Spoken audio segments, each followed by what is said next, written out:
Well, welcome to the latest edition of TV on the Net. I'm your host, Tom Vartanian. Today's show brought to you by American Credit Union, for every day, for everything.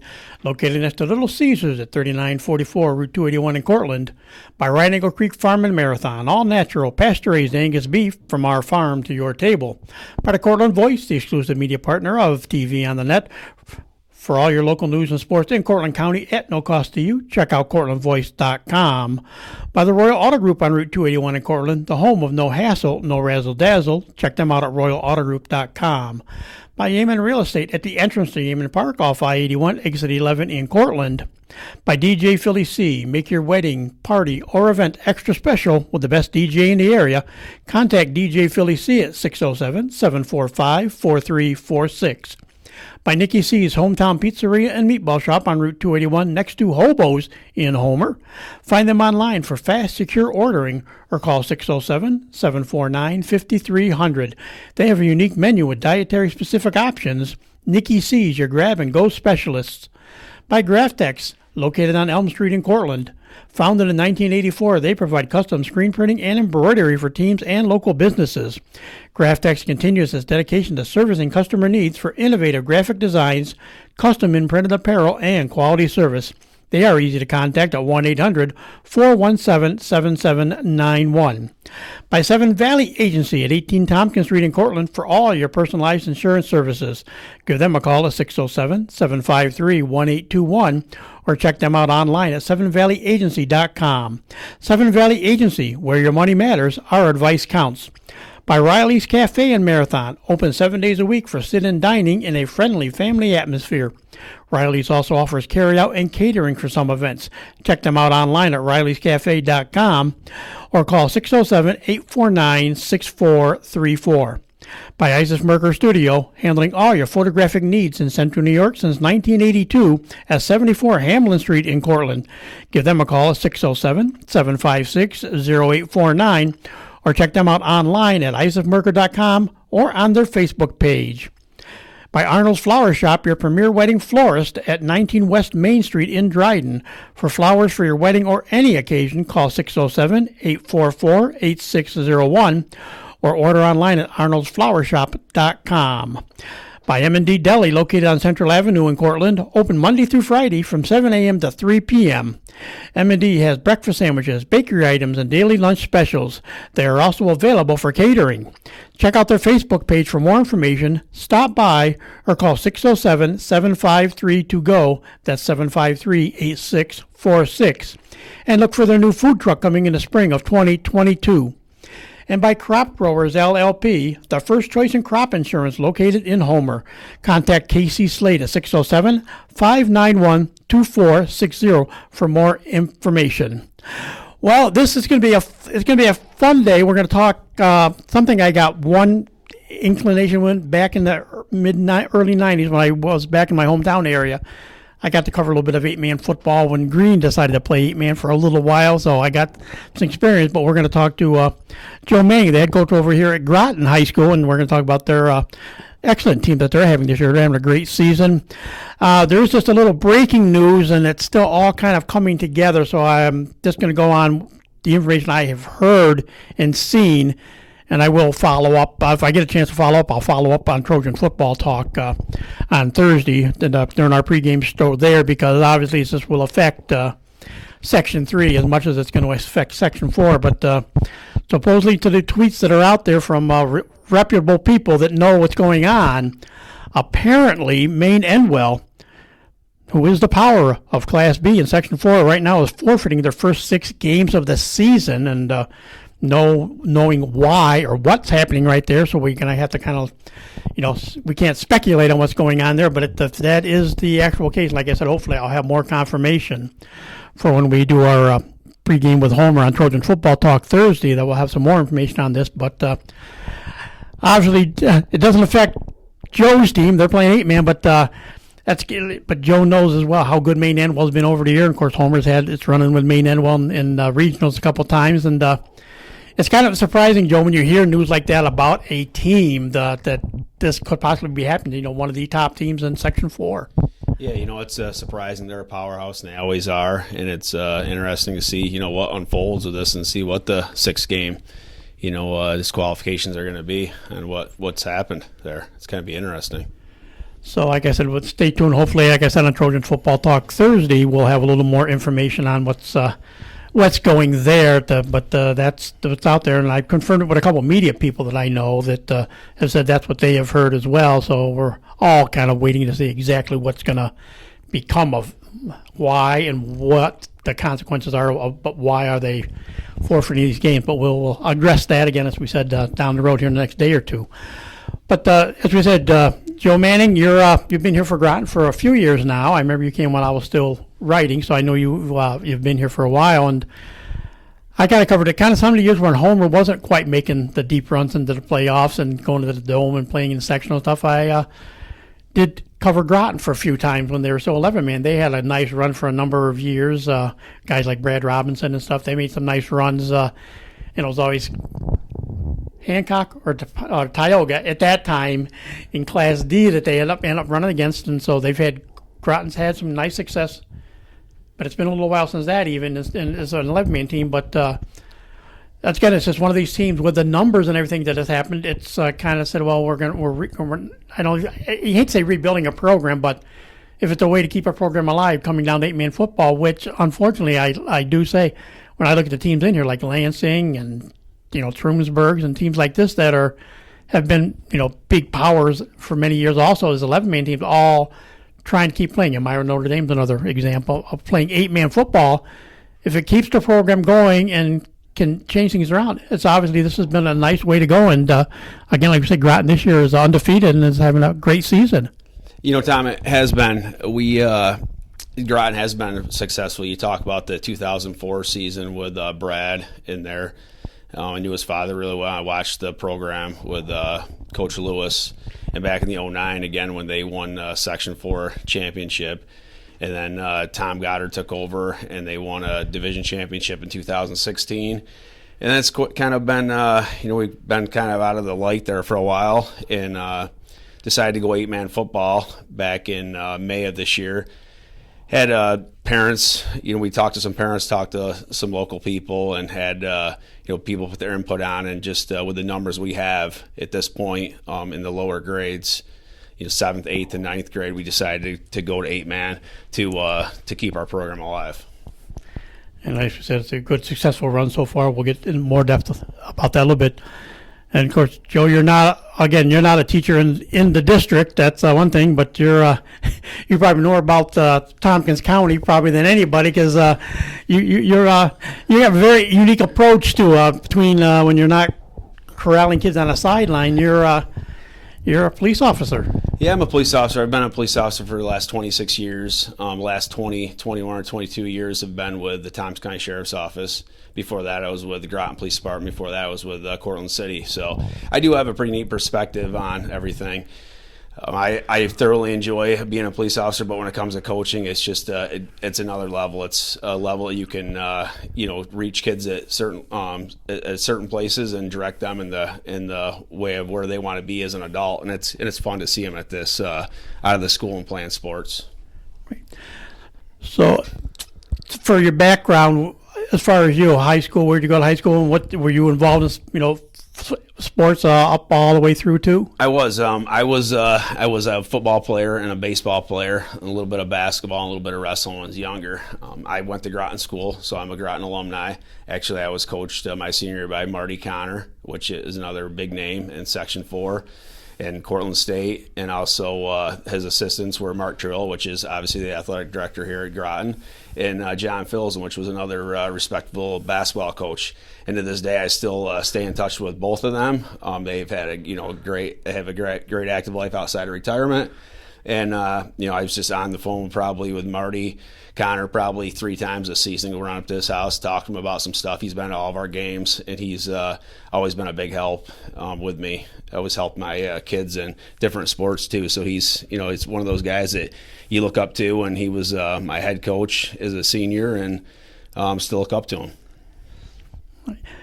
And we talked, getting ready to do the podcast. We talked a little bit, the day before, and it's kind of interesting. We talk about, they talk about the teams that are successful. A lot of it starts with the youth program, and I know back in Mark's day, and especially in Jeff Lewis's days, they were trying to really get the youth program really fired up and really going more and more. So it's ironic. Some of these kids that are juniors and seniors on this team now for Groton are kids you worked with back in youth football in the modified days coming up.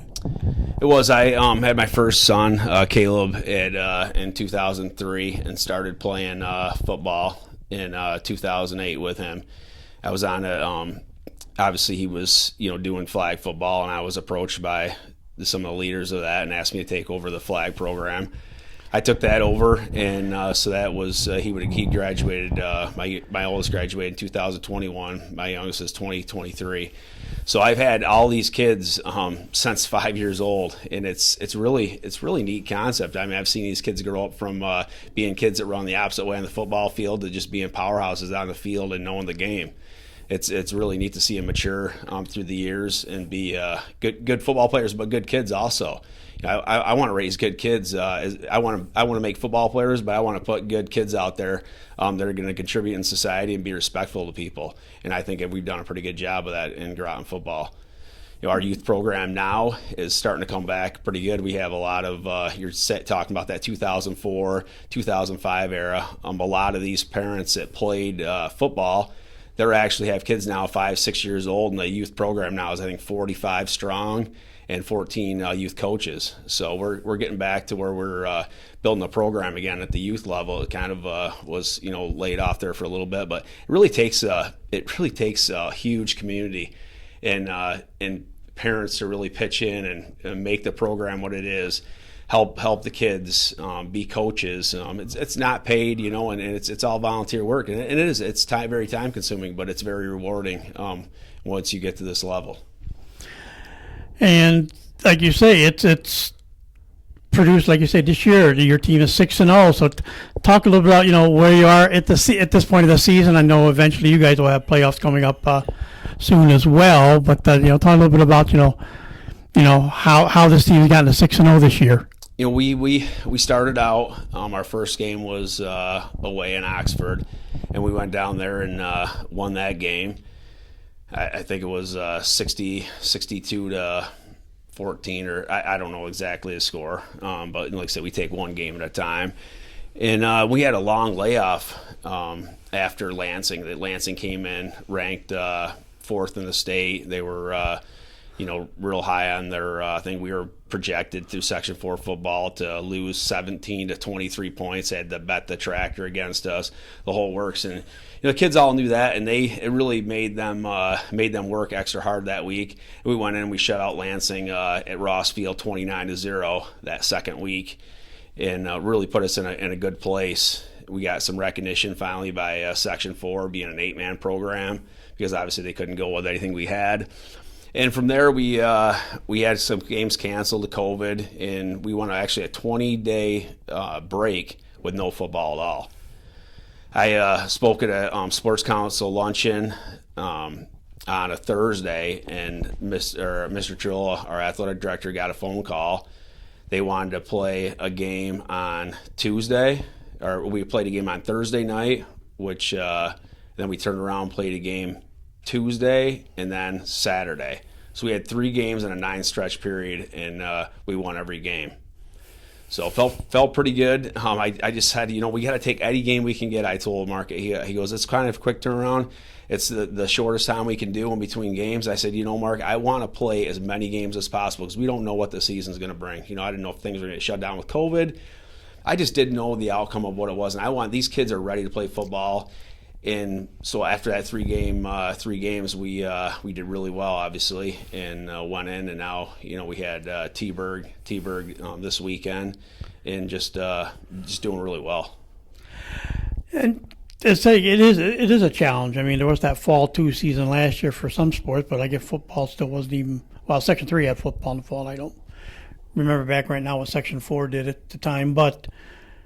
It's been a weird time since the March of 2019 when everything got shut down sports wise, and so you not only had to deal with it with your football team, but at the same time being involved in law enforcement, you had to deal with it on that end as well. Kind of What was it kind of been like to deal with all of that and still try to be focused on, having kids positive and ready to play football?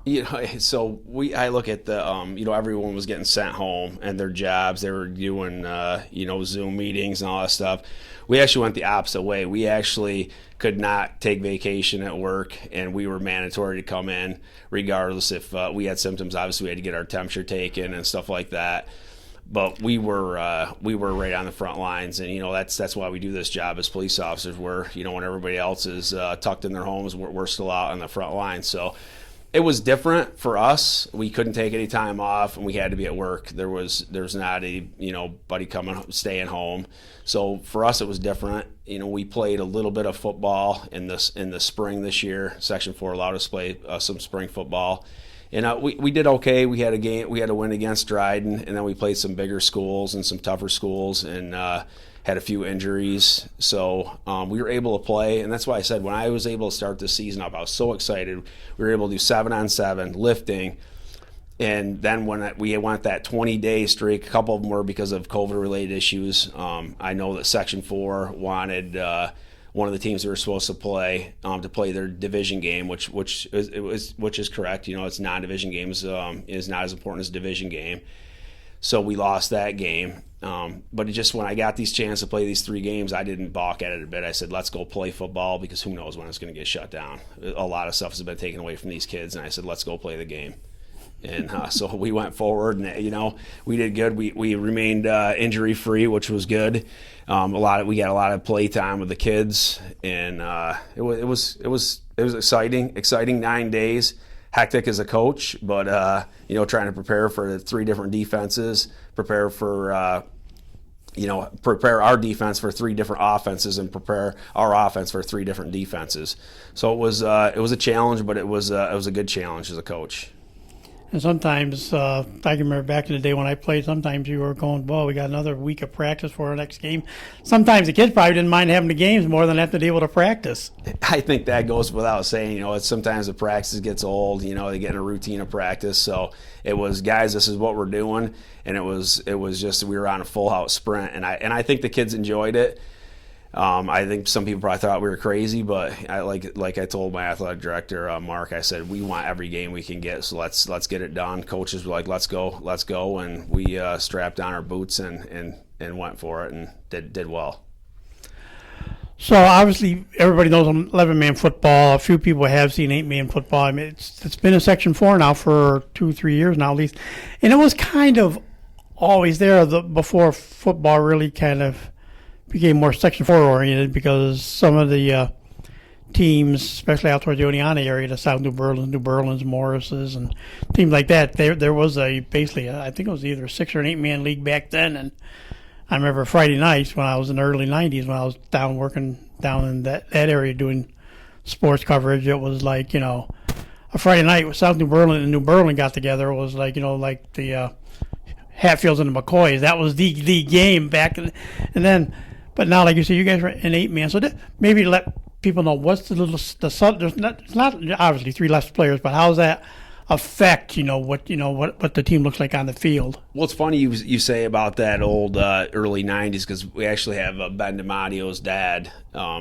Actually, he works at the sheriff's office with me in the jail, on the jail side. I work the road side, but he said that 8-man to him is nothing new. He was down there in the late 80s, early 90s, and he remembers 8-man football being down. He was a Sydney guy, so he remembers these 8-man teams like you're talking about, Tom, playing Friday night and playing. It was so for him to see 8-man football come up, it wasn't a big deal. So when you say that, it just makes me think about that.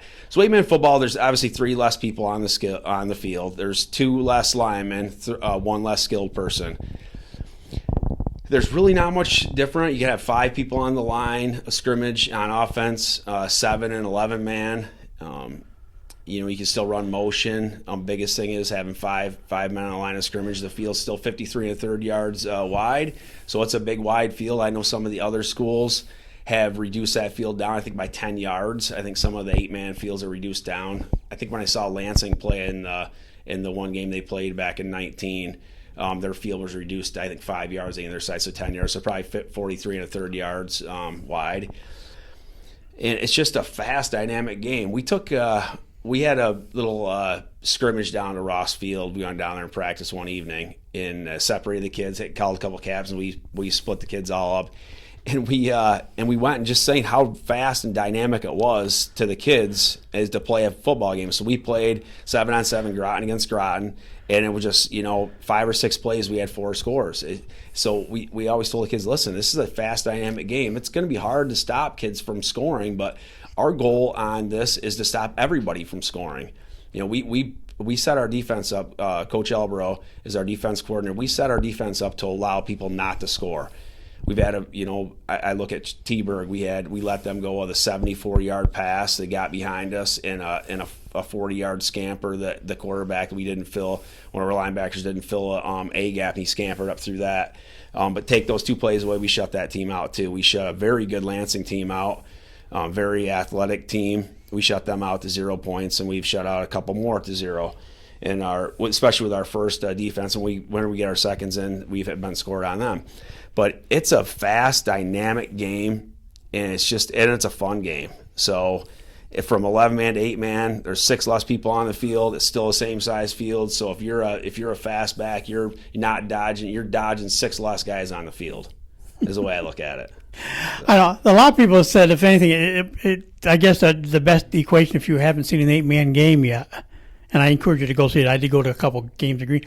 Green, I think the year they played, I think they only played like the length of the field. I think it was only like 80 yards. I think that's what it is. I think it so I know it down it's too. changed. It's changed over the years. That the length, not so much the width, but the length. But you can almost equate it to like arena football. If you really want to try to equate it to something, there's less than arena football. There's less guys on the field. And it's much more scoring than it is defensive oriented. Yep. So that's really what 8-man's really about, it seems like. Yep, it is. And, we try to put as many points on the board as we can. Some people are like, I listened to a podcast that 8-man, it was just 8 men is enough, I think it was. And I listened to it, and they just said, when you're up 30 points, that's not a lot of points to be up. You get a couple, 2-3 plays, you can score. Onside kick, they get the ball back, score again. So, being up, big scores are not really a factor, because if you have a good offense, you can come right back and score also, with that field being open like that. So it's exciting. It's exciting to coach from 11-man. It was a transition to get used to. You still same things. You can't cover up your ends. That make them ineligible and stuff like that. And man off the ball, man on the ball. So it's the same thing. It's just you're just taking some people out of the game. So how have the players adjusted to it? Like you said, it is an adjustment period. From how has it been for the guys? It's been good. We are super athletic. We're fast. We're athletic. We're strong. So for us, it's been good. I mean, we have our defensive ends, obviously contain guys. They're coming up on thing. We have fast backs. We have power. We like power run football. We have a really strong fullback, Aiden Harriet, and he can control that line. He's also linebacker. Jeter Neff is our senior speed back. He's good. He also plays linebacker for us. He actually was the one that just got ESPN Athlete of the Week. Was named that after the Trumansburg game. He had a huge game. I think he had 5 touchdowns and 252 yards of rushing, a few screen catches. We have a couple of Omari Riley Israel, another senior. He plays tight end and defensive end. He controls that side of the field and defensive end and tight end. He's a block machine. He works his tail off every single play. A good receiver too. We have a senior lineman is Michael Cooper. He's been with us too. He also works as a defensive end. And Owen Crispell, wide receiver and linebacker. There are 5 seniors that have really led our team. But then we also have a lot of juniors that are contributing too. So it's exciting, and they're fast athletes. So it's a game for them. I do have to ask this because I see one of your assistants is Mick Levick, and I've known Mick for quite a while, and a lot of years he's been involved in Groton football as an assistant coach. And how's he made the adjustment with less guys to deal with on the field? Mick's a great guy. I look up to him, and he's been on a lot of winning teams, been in a lot of programs that have won. He was with Coach Lewis, and he's also with Coach Goddard. And Both those guys have been, mentors to him, and he's that guy that we're actually going off his schedule. I know he doesn't like me to bring up his name too much. He likes to stay fly underneath the radar. Before we left there, he met us at practice. He kind of yelled and said, "Don't you let him bring my name up." But Coach Levick, he's awesome. He knows how to talk to the kids. He knows how to put together a winning strategy, and I'm the offensive coordinator, but we do a lot of talking prior to games, during games with the headsets. We're going off his practice plan. Monday, Tuesday, Wednesday, Thursday is his practice plan. He used to run as a championship team, so we're doing that script stuff. He's just he's a great knowledge of the game, and I'm glad to have him in my corner, most definitely. Yeah, Mick said, told you not to bring him up. Right, exactly. I know. If he's known me long enough, he knows I'm going to throw him out there anyway. Like I said, he's still involved. He's been around for many, like you said, he's been a coach for many years, an assistant. So it's good to see that he's still involved and on board with this. You kind of mentioned some of your seniors. How about go ahead and talk about? I know we won't get everybody probably. I know there's so many, but let's get our quarterback Austin Hunt has led our offense now for the last 2 seasons. He also plays linebacker. Ben DiMatteo is another junior. He is for the last 2 seasons. He's been a wide receiver. He had 2 touchdowns last week. One thrown by Austin. The other came off a 49-yard run. Gage Goodsell is probably the leader on our line. He is another junior. He comes back. He's just a beast on the. He controls both sides of the ball. Eric Duell is our center. Mason Slade is a wide receiver and defensive back. Darian Mitchell is a defensive end and a backup fullback to Aiden Harriet. Colin Manning is a special teams player, defensive back, and a backup to Jeter Neff. Donovan Mitchell, another junior, is a utility player on special teams and offense and defensive line. Isaac Allen's a defensive end and a backup player to Amari Riley Israel. And I'm probably missing a few, but they're just some of our juniors that are going to be back next year that are just, these kids like to play the game, and they're very athletic and they're very coachable, and so which is very, very good. We want coachable kids, but we want good kids that are going to act correct in the school too. I always think of community.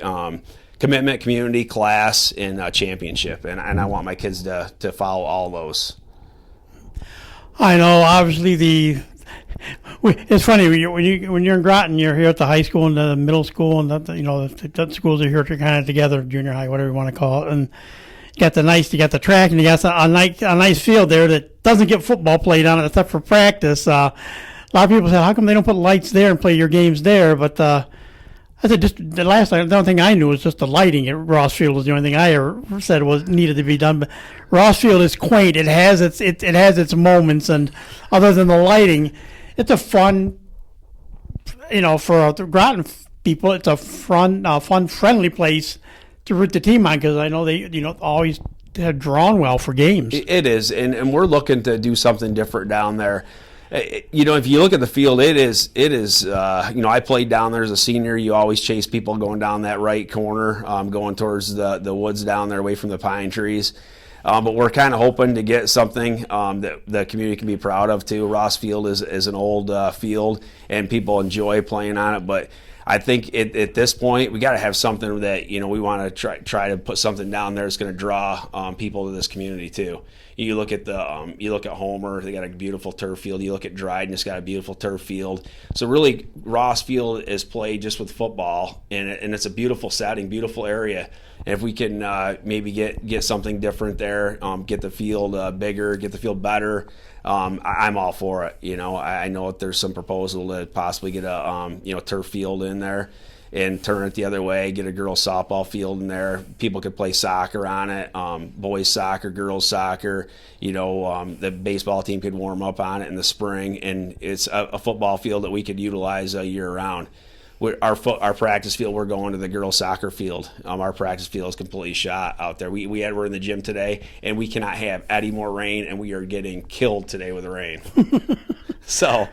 Well, I can remember, you mentioned ESPN Ithaca there, pretty much when I worked for them, before Nick Karski and all them came along, it was WPIE, and I did some games.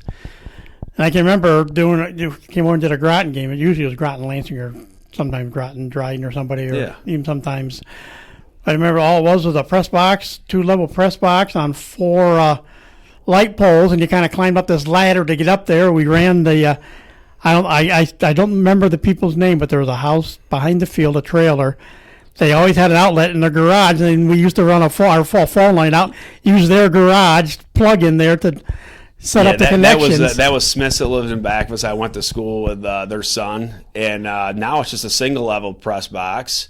I remember that ladder distinctively. I lived on Bacon Ave, which is probably only, it's the next street over. It's not even the next street over. Ross Field touches Bacon Ave. I lived there until I was 19 years old, and I remember going over and climbing up into that press box when I was a kid. That big long ladder and up there, and so we nothing's changed other than we've dropped it down to one level, and they can fit about 6 people up there, and the other people are stuffed out on the stairs. So it'll be nice, and I think it'll be nice for this community if we can put something nice over there that we'd be proud of. Because let's face it, Ross Field is Ross Field. I know a lot of the community members don't want to see it. I played on that field myself, but at this point, I think it's time that we get something nice that we put it. I think turf's the way to go. It's a safe thing. It's something that that you don't have to worry about lining. You go over there, you can play. We could be over there practicing tonight. Obviously if it wasn't completely saturated, but. Like I said, we have no place at this point. We're going up to the girls' soccer field to practice, so we have no practice facility right now. Yeah, and Ross, like you said, Ross Field is just unique, but don't throw out the thing. Like you get Gutch's Lumber, the Gutch's Lumber Sports Complex that has turf baseball fields and up. But Sydney High School, Section 14, they have not only the turf for football and their soccer and those sports, but they also have it. A turf baseball. Last time I was out there, they have now a turf baseball softball field, so you could put turf out at Ross and make it multi-dimensional, anyways. Exactly, and still enjoy the charm that is Ross Field. Exactly, I think they're looking at possibly putting a girls' softball field. I've looked at some of the plans. I've been on the committee for it, and some other.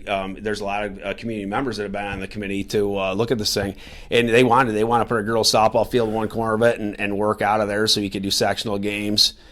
I think it would just be good for the community. It would be something you can be proud of when you go down there. It'd still be Ross Field, obviously. Coach Levick said, "Geez, we should sell chunks of Ross Field to people. Little squares." And I'd be honest with you, I would buy it. I'd buy a square in a second. I played on that field, and I think it's great. I know that a lot of photographers love coming to that field. You get the slop and mud, and right now mud will be flying there on Friday night, and the jerseys will be dirty, and it's something. There's no doubt. There's nothing like it. But I think for the safety of the game and a playing field and something to be proud of in the community, I think that a turf would be the way to go. How far can this team go this year? Like you said, I don't know I know the regular season is probably only another week or two, then you start playoffs. So how far can this team go? I think we can go as far as the kids want to go. If we stay disciplined, we told it at the beginning of the season. If we're disciplined and we're physical and disciplined, we can continue to win football games. And I know we've been down. People have doubted us a lot of games this season, and we've turned people's heads. And so I think that we'll go as far as the kids want to go. If they stay disciplined and physical, we will continue winning football games. I think we have Moravia. We take one game at a time, Moravia, and then I don't know what the playoffs are going to bring us. I know Spec is Spencer Bennett and Candor is in there. I know that we scrimmaged them in the beginning of the season. I thought it was a good scrimmage. We scrimmaged them in T-Burg. I thought it was a good scrimmage all the way around. We played both teams, but it's they're 11-man program and modified, an 11-man program in JV, and they got an 8-man varsity program. So I don't know how that works, but we're willing to play anybody that you put in front of us to win a sectional championship and then go on. So I want to go on as far. I know I was interviewed at the beginning of the season. ESPN interviewed me. They said, "What's your goal?" And I said, "My goal is to go undefeated this season." And what is that goal as a coach? You're not going to say, "Hey, I want to go 500," right? You want to go undefeated, and we're working on that goal. We come here to the win on Friday night, and we're undefeated regular season, win a division. So. And then we just look at whoever gets put in front of us, whoever Section 4 puts in front of us, we go prepare for that team defensively, offensively, and go out and give it our best shot and try to get a win.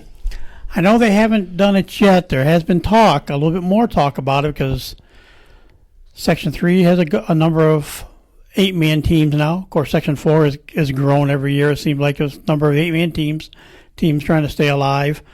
I think it's Section 5 or 6, that direction. They've got a lot of 8-man teams also. Those there are slight whisperings. You hear them a little bit once in a while, but some people are saying, no, we don't. Do we want to go to that length yet? Talk about a state the state playoffs we know about. We talk about that, the regionals and states, we know about that with 11-man football. But do you see that would be a realistic deal for 8-man, or is 8-man still kind of a? There is going to be state playoffs for 11-man. I believe that there will be. If you win a section, I think you're going to look after the section. I think you're going to look at who wins the section and maybe a couple of games after that. I don't see why there wouldn't be. I believe that there will be. I don't know of anything right now. I don't know. Like I said, I'm looking at one game at a time. I look at we're preparing for Moravia, and when we're done with Moravia, if we look at the next team that's put in front of us. So I don't know, but I know there's sectional playoffs, and I'm assuming that there'll be a state playoff too. I know there wasn't one last year, but I know Red Jacket up Buffalo way, they're ranked first and stuff like that, and I think Spencer Benton, Canada, they're ranked second. I think we're 4th or 5th now. So I think with the state rankings, I think there's going to be a state playoff, and I can't wait. I would love to see us go all the way. You see Red Jacket. I think Red Jacket's the team that derailed Groton back in their state run that one year. I think it was Red Jacket or Randolph. Randolph. That's right. Randolph got them. Yeah, Randolph got them. They're up by Rochester Buffalo team too, and they're still doing good again this year. They put together a great program.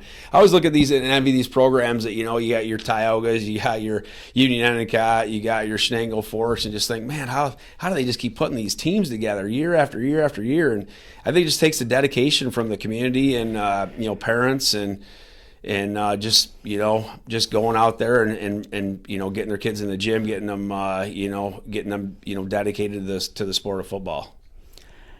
And you mentioned it, and like I said, I saw it in the early '90s, and it was before 11-man football ever came along. Back in the olden days, there was a lot of 8-man football everywhere in the country. Do you foresee Groton staying 8-man as long as 8-man is continued to grow or be what it is, or would you like to see the program go back to 11-man at some point? I think we have to. I think we have to stay 8-man for right now. I think if a program gets big to the point where it gets astronomical numbers, that's going to be up to the school district on what they want to do.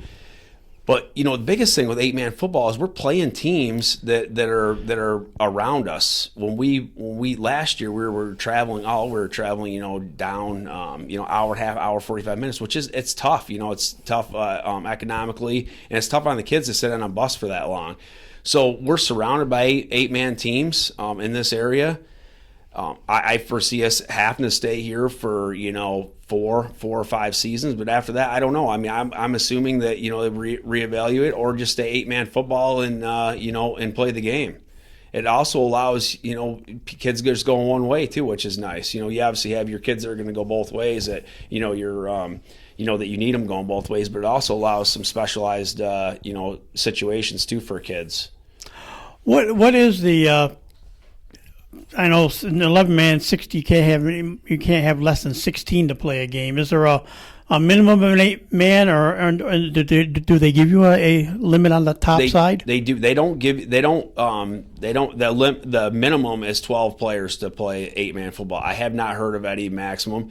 The rules that govern 8-man back in 2018 was given you had to be a Class D school, and the biggest thing, you had to be a Class D school. So I know a lot of these B or C schools are going and stuff like that. So I don't know whether they revamped the the rules or whatever. But I know that the rules when this was handed out, the rules that I was given, the rules I think they were written in 2018, I believe, was you had to be a Class D school. So not combined Class D schools, not a C school, not nothing like that with numbers, just a Class D school. So I don't know, I mean, they're obviously not holding people to that because, you got some C. I think Whitney Point's a C school, correct? I think they're a C. They went to 8-man. We saw them. There's rumblings of, Dryden possibly going to 8-man. So I don't know. But for us, for kid-wise, we had to make the switch. We had to make the switch for just numbers. We have 21 players right now. And, 10. You have 7 seniors, 10 juniors. and what was it? Three 10th graders and one freshman, and I think there's 2 other freshmen at the modified level. So you take that with 2 grades, we got six kids playing football. So I mean that's detrimental. We couldn't even we could not put a modified season together last year, and I know the numbers at the youth level are going, but that's going to take some years to get up through there. But for us, Class D, small Class D school, I think it's beneficial for us to be 8-man. Yeah, and I think Section 3 said you have to be either a C or a D school to play 8-man. You have the Bs and anybody above that, A's, double A's, no, you can't. But Yeah. I think C's and D's were allowed to be the teams. If they did opt, they could go down to 8-man. That could be becoming what Section 4 has gone to now, maybe. And Correct. because, like I said, a lot of the teams there, were good. A lot of C powers back, not that long ago, are now all playing 8-man. It's just it's amazing how much it's changed and how the front has changed. But at the same time, that all these different communities, Troomsburg, I know, loves their football. Lansing loves their football. Notre Dame, Elmira Notre Dame loves their football, and Groton has always loved it. Still have football, even though it's 8-man. It's football. It's still fun on a Friday night or a Saturday afternoon. The communities come out and they support their teams, and if it keeps the programs going, that's great, I think. Yeah, I couldn't agree more with you, Tom. It does. It allows us to continue playing the game we all love. There's no other game like football, right? You put your pads on, you go out there, you strap on, your gladiators out there in the field. Most physical and disciplined team is gonna take a win. So I think anything to keep the program going, keep it a healthy program, a healthy, safe program. I'm all for it. Yeah. And I could use a Gary Placilla quote, the head coach over in Homer. He always says, football is the unique sport. Yeah, everybody else you play 2, maybe 3 times a week. You only get one shot every week to play the game. So you play your best, play with who you've got, and you take advantage of that one night a week. That's your game. Yep. Yeah, that's why when we had those 3 games in 9 days, it was kind of unique for us because as coaches and players, I don't think we've ever had that kind of pressure on us to compete like that. And like I said, we stayed healthy, and the kids did a great job. Well, Joe, I want to thank you taking time to talk to us today, and we wish you guys the best of luck during the rest of the season here. Thank you, Tom. I appreciate you coming over. And that'll do it for this edition of TV on the Net. Today's show brought to you by AmeriQ Credit Union, for every day, for everything. Located next to Little Caesars at 3944 Route 281 in Cortland. By Right Angle Creek Farm and Marathon, all natural pasture-raised Angus beef from our farm to your table. By the Cortland Voice, the exclusive media partner of TV on the Net. For all your local news and sports in Cortland County at no cost to you, check out CortlandVoice.com. By the Royal Auto Group on Route 281 in Cortland, the home of no hassle, no razzle-dazzle. Check them out at RoyalAutoGroup.com. By Yeaman Real Estate at the entrance to Yeaman Park off I-81, exit 11 in Cortland. By DJ Philly C. Make your wedding, party, or event extra special with the best DJ in the area. Contact DJ Philly C at 607-745-4346. By Nikki C's Hometown Pizzeria and Meatball Shop on Route 281 next to Hobo's in Homer. Find them online for fast, secure ordering or call 607-749-5300. They have a unique menu with dietary-specific options. Nikki C's, your grab-and-go specialists. By Graftex, located on Elm Street in Cortland. Founded in 1984, they provide custom screen printing and embroidery for teams and local businesses. Graftex continues its dedication to servicing customer needs for innovative graphic designs, custom and printed apparel, and quality service. They are easy to contact at 1-800-417-7791. By Seven Valley Agency at 18 Tompkins Street in Cortland for all your personalized insurance services. Give them a call at 607-753-1821. or check them out online at sevenvalleyagency.com. Seven Valley Agency, where your money matters, our advice counts. By Riley's Cafe in Marathon, open 7 days a week for sit-in dining in a friendly family atmosphere. Riley's also offers carry-out and catering for some events. Check them out online at rileyscafe.com or call 607-849-6434. By Isaac Merker Studio, handling all your photographic needs in Central New York since 1982 at 74 Hamlin Street in Cortland. Give them a call at 607-756-0849 or check them out online at isaacmerker.com or on their Facebook page. By Arnold's Flower Shop, your premier wedding florist at 19 West Main Street in Dryden. For flowers for your wedding or any occasion, call 607-844-8601 or order online at arnoldsflowershop.com. By M&D Deli, located on Central Avenue in Cortland, open Monday through Friday from 7 a.m. till 3 p.m. M&D has breakfast sandwiches, bakery items, and daily lunch specials. They are also available for catering. Check out their Facebook page for more information. Stop by or call 607-753-TO-GO. That's 753-8646. And look for their new food truck in the spring of 2022. And by Crop Growers LLP, the first choice in crop insurance located in Homer. Contact Casey Slade at 607-591-2460 for more information. So for my guest, Joe Manning, best of luck to again to the Groton Indians 8-man football team as they try to close out a very successful season on a good high note. I'm Tom Vartanian. Thank you for listening, and we'll talk to you again soon.